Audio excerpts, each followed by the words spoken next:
Pride and Prejudice by Jane Austen. Chapter 3. Not all that Mrs. Bennet, however, with the assistance of her 5 daughters, could ask on the subject was sufficient to draw from her husband any satisfactory description of Mr. Bingley. They attacked him in various ways, with barefaced questions, ingenious suppositions, and distant surmises, but he eluded the skill of them all, and they were at last obliged to accept the second-hand intelligence of their neighbour, Lady Lucas. Her report was highly favourable. Sir William had been delighted with him. He was quite young, wonderfully handsome, extremely agreeable, and, to crown the whole, he meant to be at the next assembly with a large party.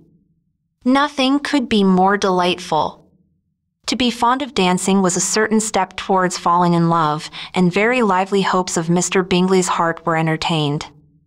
"If I can but see one of my daughters happily settled at Netherfield," said Mrs. Bennet to her husband, "and all the others equally well married, I shall have nothing to wish for." In a few days Mr. Bingley returned Mr. Bennet's visit, and sat about 10 minutes with him in his library. He had entertained hopes of being admitted to a sight of the young ladies, of whose beauty he had heard much, but he saw only the father. The ladies were somewhat more fortunate, for they had the advantage of ascertaining from an upper window that he wore a blue coat and rode a black horse. An invitation to dinner was soon afterwards dispatched, and already had Mrs. Bennet planned the courses that were to do credit to her housekeeping, when an answer arrived which deferred it all. Mr. Bingley was obliged to be in town the following day, and consequently unable to accept the honor of their invitation, etc.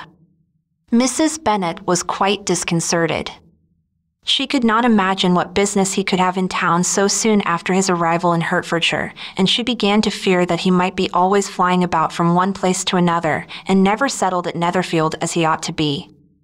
Lady Lucas quieted her fears a little by starting the idea of his being gone to London only to get a large party for the ball, and a report soon followed that Mr. Bingley was to bring 12 ladies and 7 gentlemen with him to the assembly.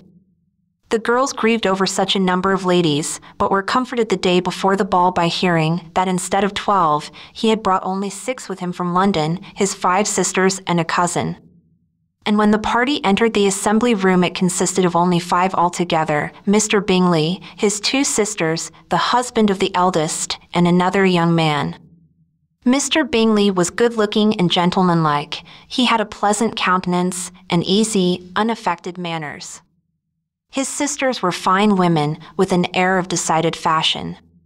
His brother-in-law, Mr. Hurst, merely looked the gentleman, but his friend Mr. Darcy soon drew the attention of the room by his fine, tall person, handsome features, noble mien, and the report which was in general circulation within 5 minutes after his entrance, of his having 10,000 a year.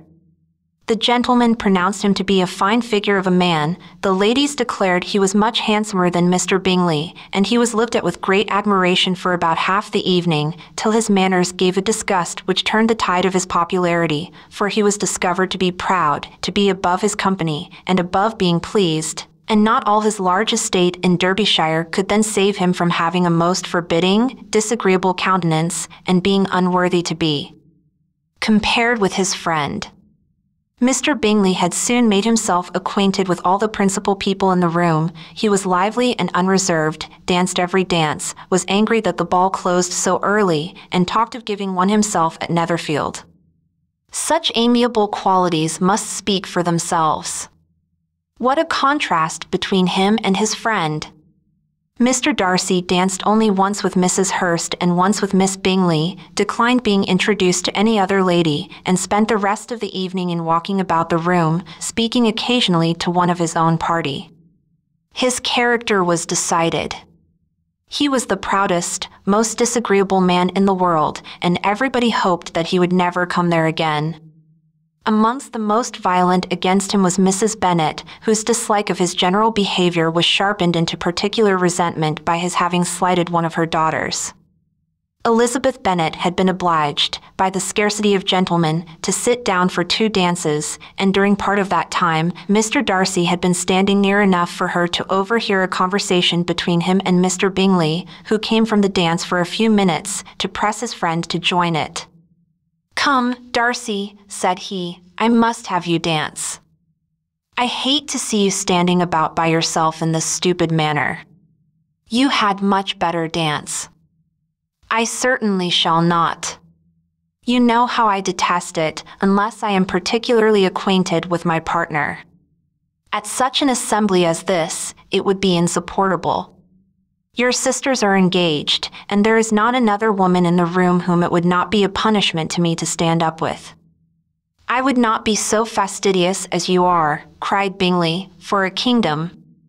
Upon my honor, I never met with so many pleasant girls in my life as I have this evening, and there are several of them you see uncommonly pretty. You are dancing with the only handsome girl in the room, said Mr. Darcy, looking at the eldest Miss Bennet. Oh! She is the most beautiful creature I ever beheld. But there is one of her sisters sitting down just behind you, who is very pretty, and I dare say very agreeable. Do let me ask my partner to introduce you.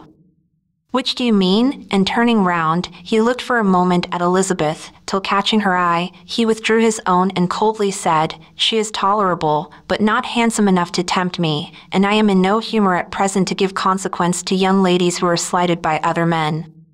You had better return to your partner and enjoy her smiles, for you are wasting your time with me. Mr. Bingley followed his advice. Mr. Darcy walked off, and Elizabeth remained with no very cordial feelings towards him. She told the story, however, with great spirit among her friends, for she had a lively, playful disposition which delighted in anything ridiculous. The evening altogether passed off pleasantly to the whole family. Mrs. Bennet had seen her eldest daughter much admired by the Netherfield party. Mr. Bingley had danced with her twice, and she had been distinguished by his sisters. Jane was as much gratified by this as her mother could be, though in a quieter way. Elizabeth felt Jane's pleasure. Mary had heard herself mentioned to Miss Bingley as the most accomplished girl in the neighborhood, and Catherine and Lydia had been fortunate enough to be never without partners, which was all that they had yet learned to care for at a ball. They returned, therefore, in good spirits to Longbourn, the village where they lived, and of which they were the principal inhabitants. They found Mr. Bennet still up. With a book he was regardless of time, and on the present occasion he had a good deal of curiosity as to the event of an evening which had raised such splendid expectations.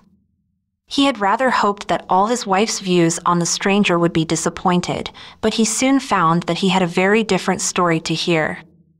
Oh, my dear Mr. Bennet, as she entered the room, we have had a most delightful evening, a most excellent ball. I wish you had been there. Jane was so admired, nothing could be like it.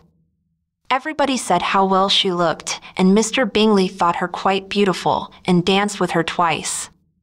Only think of that, my dear, he actually danced with her twice, and she was the only creature in the room that he asked a second time. First of all, he asked Miss Lucas. I was so vexed to see him stand up with her, but, however, he did not admire her at all. Indeed, nobody can, you know, and he seemed quite struck with Jane as she was going down the dance. So he inquired who she was, and got introduced, and asked her for the two next. Then, the 2/3 he danced with Miss King, and the 2/4 with Maria Lucas, and the 2/5 with Jane again, and the 2/6 with Lizzie, and the Boulanger. If he had had any compassion for me, cried her husband impatiently, he would not have danced half so much. For God's sake, say no more of his partners. Oh, that he had sprained his ankle in the first dance. Oh! My dear, continued Mrs. Bennet, I am quite delighted with him. He is so excessively handsome. And his sisters are charming women. I never in my life saw anything more elegant than their dresses. I dare say the lace upon Mrs. Hurst's gown. Here she was interrupted again. Mr. Bennet protested against any description of finery. She was therefore obliged to seek another branch of the subject, and related, with much bitterness of spirit and some exaggeration, the shocking rudeness of Mr. Darcy. But I can assure you, she added, that Lizzie does not lose much by not suiting his fancy, for he is a most disagreeable, horrid man, not at all worth pleasing. So high and so conceited that there was no enduring him. He walked here, and he walked there, fancying himself so very great.